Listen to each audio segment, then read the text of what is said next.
Hi friends, we are discussing Fraunhofer diffraction and double slit.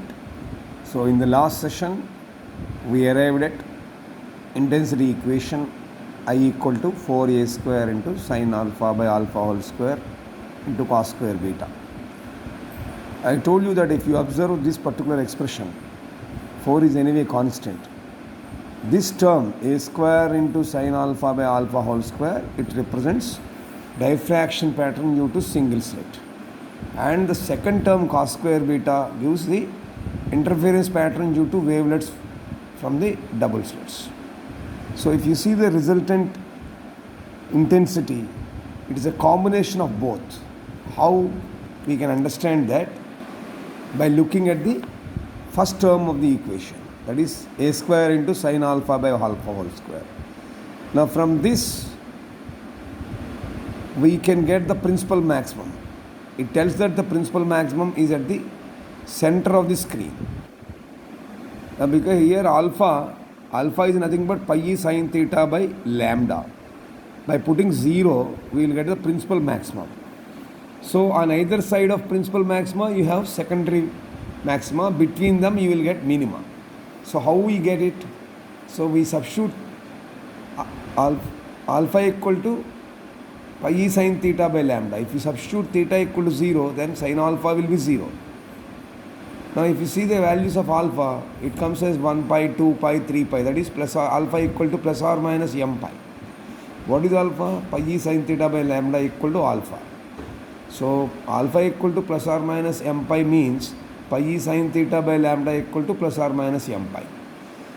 So if you cross multiply, pi you can strike it off, e sine theta by lambda equal to plus or minus m, that is e sine theta equal to plus or minus m lambda.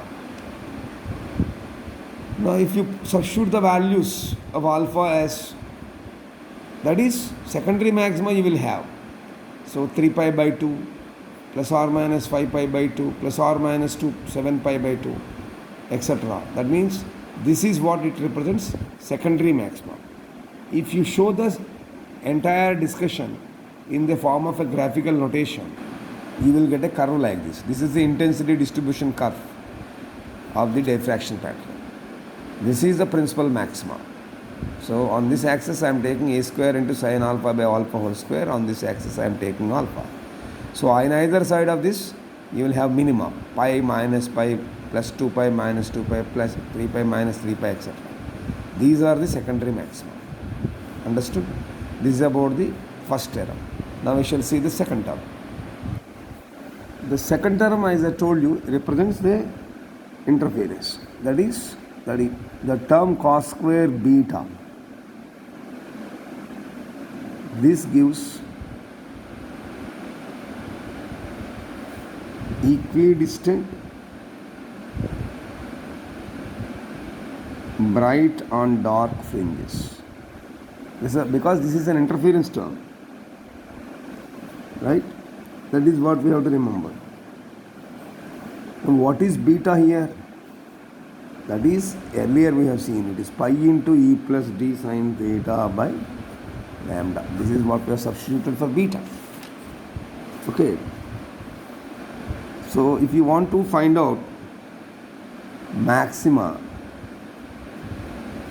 only when cos square beta is equal to 1, maxima will occur. That means beta is equal to 0, pi, 2 pi, 3 pi, etc. That is beta equal to plus or minus n pi. Here you can put n equal to 0, 1, 2, 3, etc. Now beta equal to 0, plus or minus pi, plus or minus 2 pi, plus or minus 3 pi, and so on. So what is beta? Pi into e plus d into sine theta by lambda. So this implies pi into e plus d sine theta by lambda is equal to plus or minus n pi. So you strike off pi on either side and then cross multiply. So you will have e plus d into sine theta is equal to plus or minus L lambda. Now you want to find minima. Minima will occur if cos square beta is equal to 0. If cos square beta equal to 1, maxima is coming. If cos square beta equal to 0, minima will occur. That means beta will be plus or minus 2n plus 1 pi by, into pi by 2. Here n can be, by equating it to 0, you will have this value. N will be 0, 1, 2, 3. That means E plus D into sin theta will be plus or minus 2n plus 1 into lambda by 2. Okay. Now if you see this expression and represent it in the form of a graph, the intensity curve or intensity distribution for the second term is an interesting curve. Suppose if you take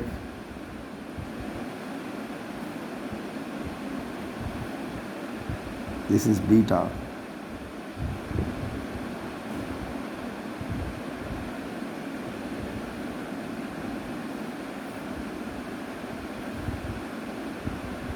this is cos square beta.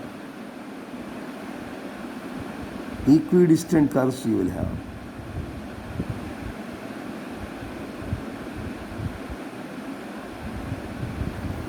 Like that you will get curves. That means you will have pi minus pi,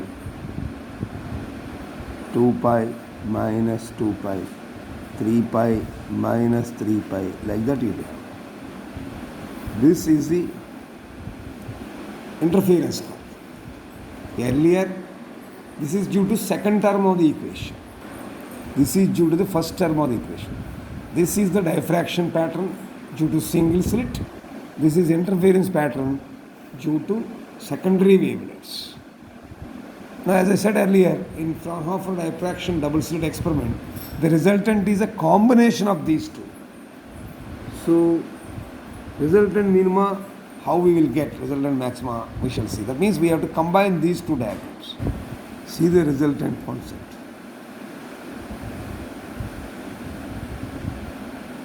Okay?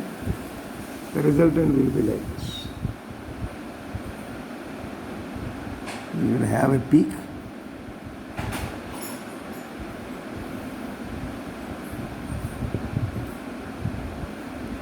Similarly, on the other side, you will have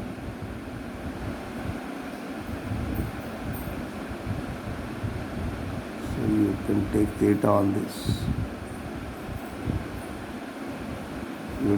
You can take intensity here.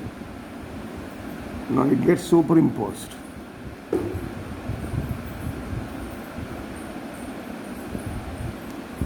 That's how the resultant curve will come. It's a combination of interference as well as diffraction.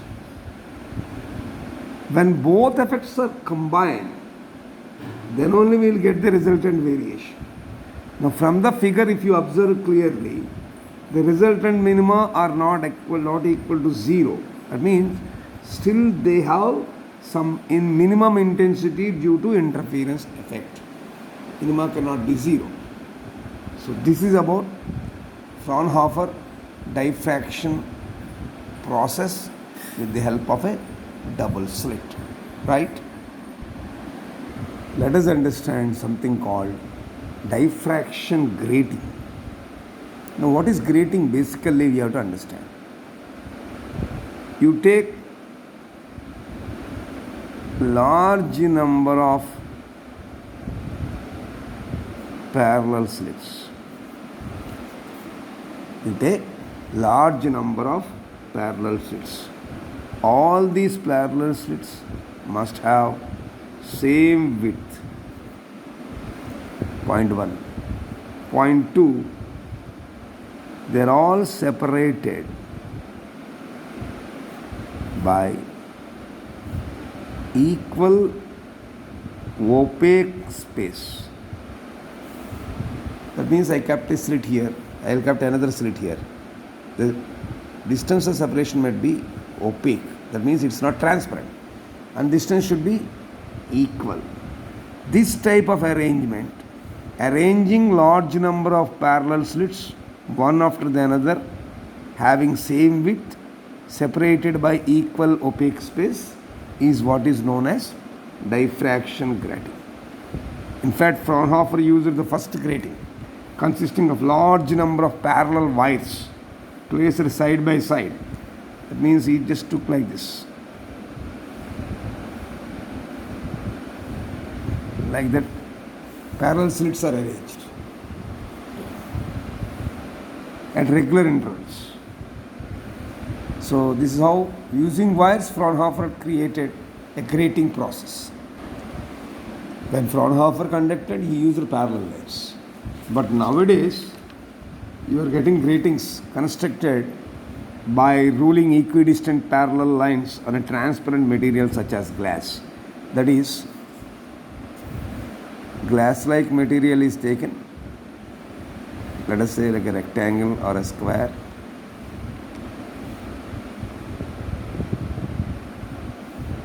With a fine diamond point, equidistant ruling lines are created. I am just magnifying this. If you magnify this, it will come like this.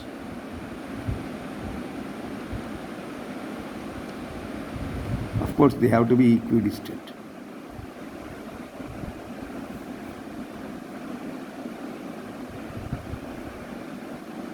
This width, let us say, let me thicken this. Now this width is E. Now this width you are talking, or this width you are talking, or this width you are talking. This is E plus D. These are all called ruled lines. With the help of a fine diamond point on a transparent material like glass, equidistant parallel lines are drawn like rules. Okay. This is transparent material. So therefore this is a transparent sheet. Now this point is opaque.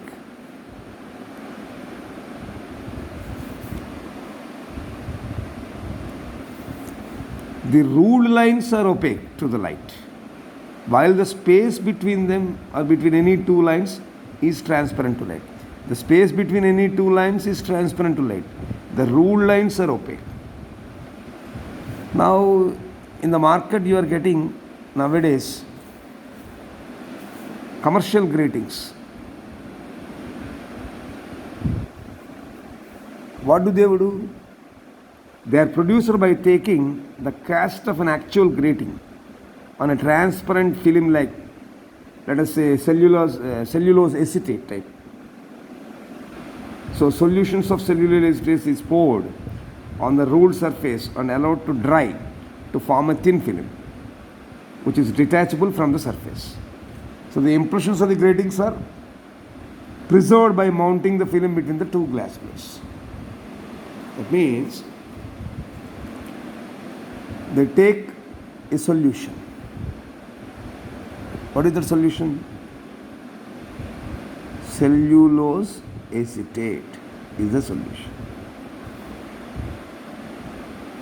So a film made of cellulose acetate is made. It is poured onto a ruled surface like this, and it is allowed to dry to form a thin film. And after drying, the film is detached. Therefore, the impressions of these rulings are preserved on the film. Such film is kept between two glass plates, then that becomes a commercial grating. Okay? Now, what is the width of the line we are taking? Width of the line is taken as E, right? Width of the slit Between that, the distance is d. Then what is E plus d? E plus d therefore is what is known as grating element. Now on this slide, per inch, that is 2.54 centimeters. Per inch, if you say number of lines on grating, if you take it as n, then n into E plus d is equal to 1 inch. That is 2.54 centimeters.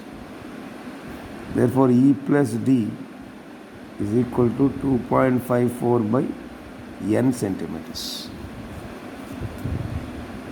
So, normally what is happening is nearly there will be 30,000 lines per inch of a grating. Because of this, the width of the slit is very narrow and it is comparable to the wavelength of the light that is falling. So when light falls on this grating, the light gets diffracted through each slit. The light falling on these things, it gets diffracted through the each slit. So as a result, number of slits are there, na? So therefore number of double slits can be combined, like that you can imagine. So that because of that, both diffraction and interference of diffracted light gets enhanced and forms a diffraction pattern. This pattern is what is known as diffraction spectrum. Now, let us understand the word spectrum we are using, grating spectrum.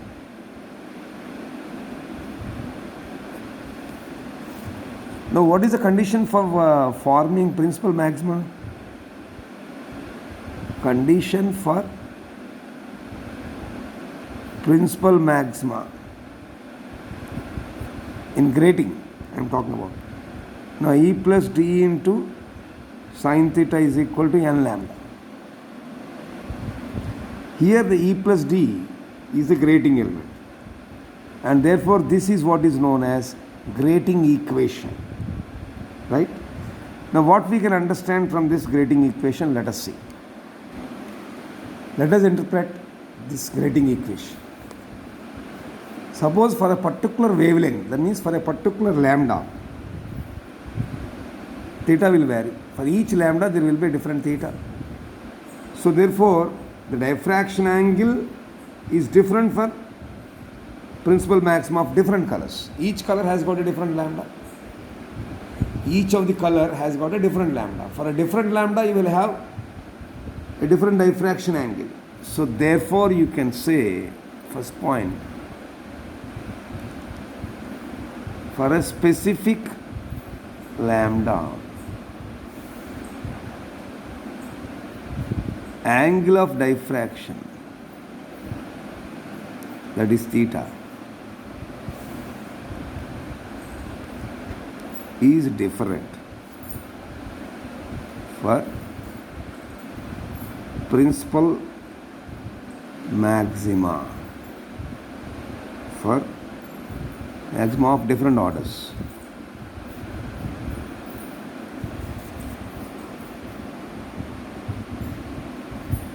Second point, we all know that the number of lines in the grating are too large. So therefore maxima should appear as very sharp, bright parallel line, which are known as spectral lines. So since the number of lines in the grating are large, the maxima appear as sharp, bright, parallel lines. These parallel lines are what are named as are termed as spectral lines. Spectrum means distribution of energy. You can simply like that. In the childhood stage, when we use the word spectrum, we say it is a group of colors, with jar, etc. We used to talk. But right now, at a higher level of understanding, we should say color means what? It's a wavelength. So spectrum is a group of wavelengths. Spectrum is a group of amplitudes. Spectrum is a group of intensities. So simply we can say a spectrum is nothing but distribution of energy. So those parallel lines are what we call them as spectral lines. Now the other thing we can understand from this is, let us say you take white light.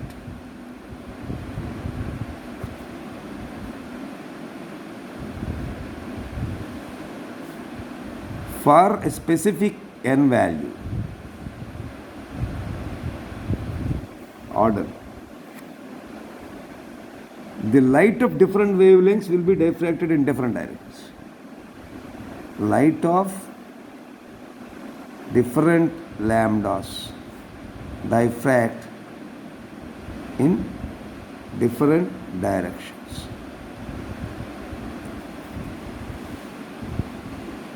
That means each diffracting angle of each of the color will be different. I will show you with the help of a diagram. But before that, let us say at the center if you take, that is theta equal to 0. Theta equal to 0 gives you what? Theta is equal to 0 gives us maxima of all lambdas that coincide to form central image of the same color as that of the light. This is what is known as zero order. Let me explain this. For example, I have taken a grating element.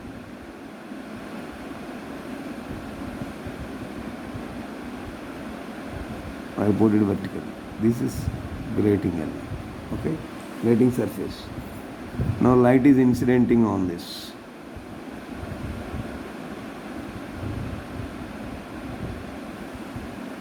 So this is white light.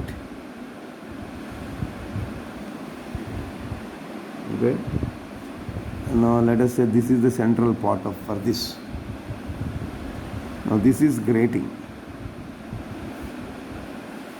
This is grating. These are all slits. Now, from the central point, the diffracting angle will be different.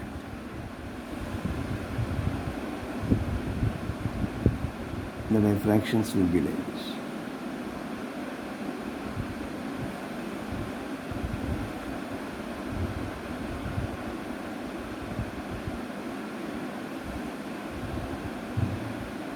Now the central one, what we call is zero order. Okay. What is this with jar only I am talking about? So therefore you will have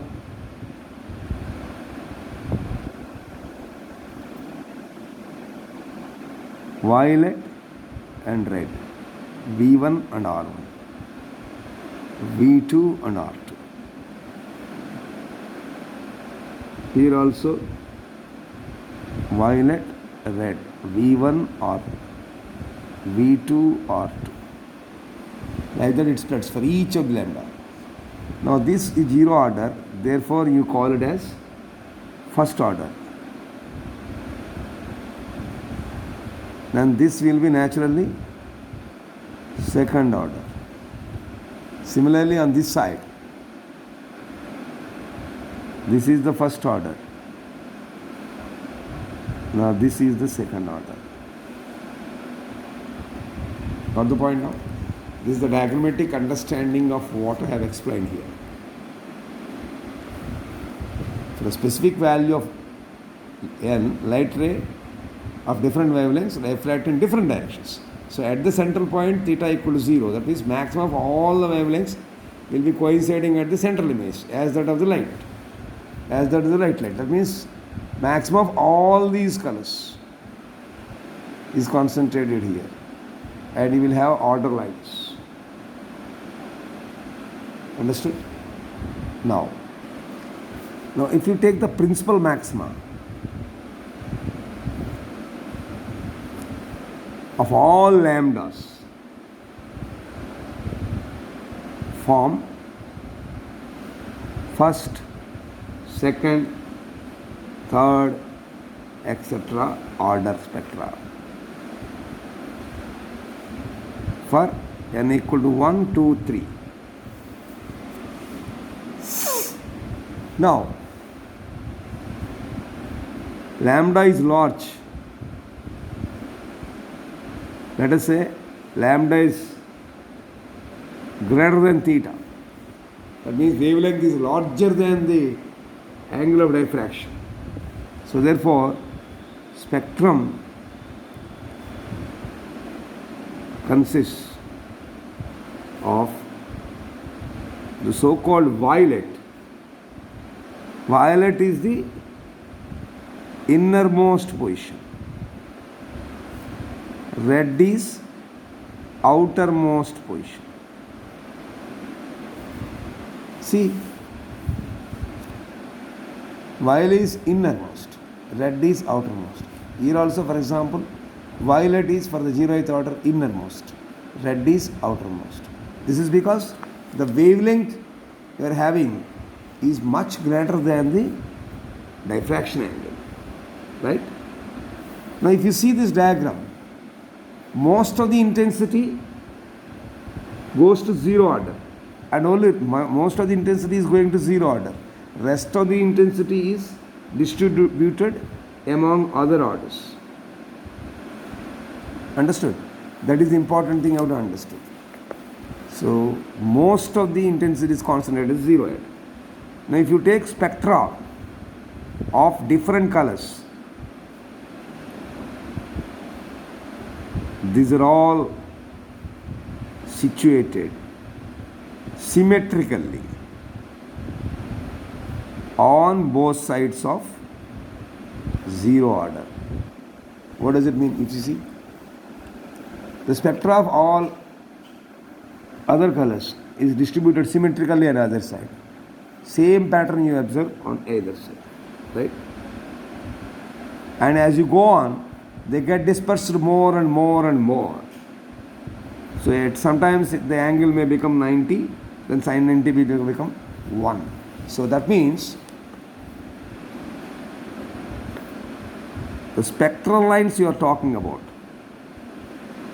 are more and more dispersed as we go to higher orders. Because since sin theta equal to sin 90 equal to 1 up to parallel, let us see, as you go away, they are getting dispersed. Right? Now what could be the maximum number of orders? So if you want to find